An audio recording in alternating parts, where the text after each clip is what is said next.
जो बिना हाथ के काम कर देता है उसे भगवान कहते, जो बिना पांव के चल लेता है उसे भगवान कहते। अच्छा आप बताइए, बिना पांव के कोई चल सकता है? पर भगवान चलते हैं। बिना हाथ के कोई काम कर सकता है?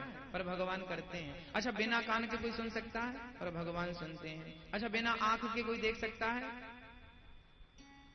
सहस्त्र शीर्षा पुरुषः सहस्त्राक्षः सहस्त्रपाद, जिसके एक नहीं हजारों नेत्र हो, कान हो, चरण हो, हाथ हो, वो ईश्वर है। अब आप यहां एक प्रश्न कर सकते हैं कि महाराज जी, भगवान ने बिना आंख के कहां देखा और कहां सुना? हमें तो आपने कह दिया, हमने सुन लिया, इसका कोई प्रमाण तो दो। आज हम आपको प्रमाण पत्र देंगे कि भगवान ने बिना कान के कब सुना, कहां सुना, कैसे सुना।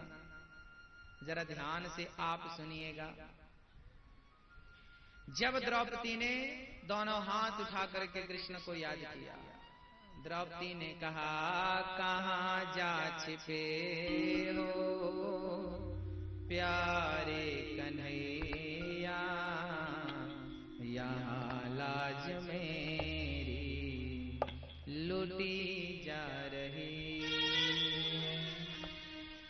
दुशासन के हाथों तेरी द्रौपदी की सभा बीच साड़ी खींची जा रही।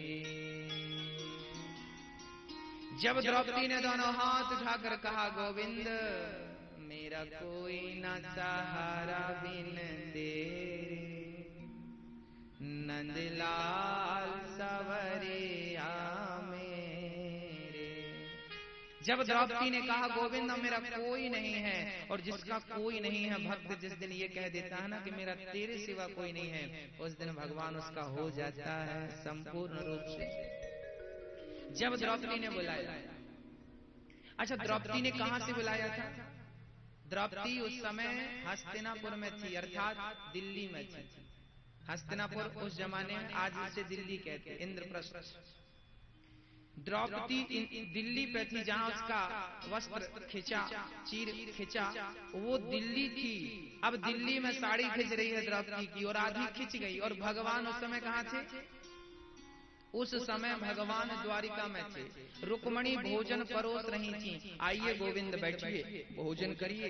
श्याम सुंदर हाथ धुल करके प्रेम पूर्वक भोजन करने बैठे थे, और आज रोटी तोड़ करके मुख पे ले जाने वाले थे, तभी द्रौपदी ने कह दिया, कहां जा छिपे हो प्यारे कन्हैया, यहाँ लाज मेरी लुटी जा रही है।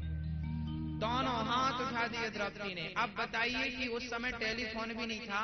अब बताइए, दिल्ली से द्वारिका की दूरी लगभग 1500 किलोमीटर है, ज्यादा ही होगी, कम नहीं होगी। अब 1500 किलोमीटर दूर कोई हो और आप यहां से पुकारें तो क्या सुन सकता है कोई साधारण प्राणी? मैं या आप सुन सकता हूं बिना मोबाइल बिना फोन के? पर भगवान, देखिए द्रौपदी ने पुकारा और द्वारिकाधीश ने सुन लिया, तो सिद्ध हो गया ना कि वो बिना कान के सुन सकता है। द्रौपदी की सुन लिया, और सुन ही नहीं लिया, द्रौपदी ने बुलाया तो दौड़ पड़े। 1500 किलोमीटर कोई चलता तो फिर भी, आज प्लेन से भी कोई जाए 1500 किलोमीटर तो फिर भी कम से कम 2 घंटे लगते हैं। फ्लाइट से भी आप जाएंगे ना तो 1500-2000 किलोमीटर की दूरी तय करेंगे तो कम से कम और फास्ट होगी तो 1 घंटा लगेगा। पर सोचिए भगवान दौड़ पड़े। कैसे दौड़े?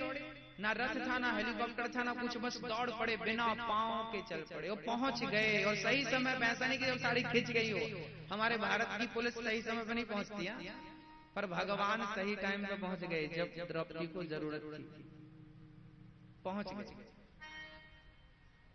और द्रौपदी का चीर भगवान ने बिना हाथ लगाए बढ़ा दिया कि नहीं? हाँ या ना? बिना हाथ लगाए द्रौपदी का चीर बढ़ा दिया। जो बिना हाथ लगाए काम कर देता हो वो भगवान है। जो बिना पांव के दौड़ जाता हो वो भगवान है। जो बिना कान के सुन लेता हो वो भगवान है। वो लोग किसे कहते हैं भगवान? बिनु पग चलहि सुनहि बिनु काना, कर बिनु कर्म करहि विधि नाना। ऐश्वर्यस्य समग्रस्य धर्मस्य यस्य सहस्री ज्ञान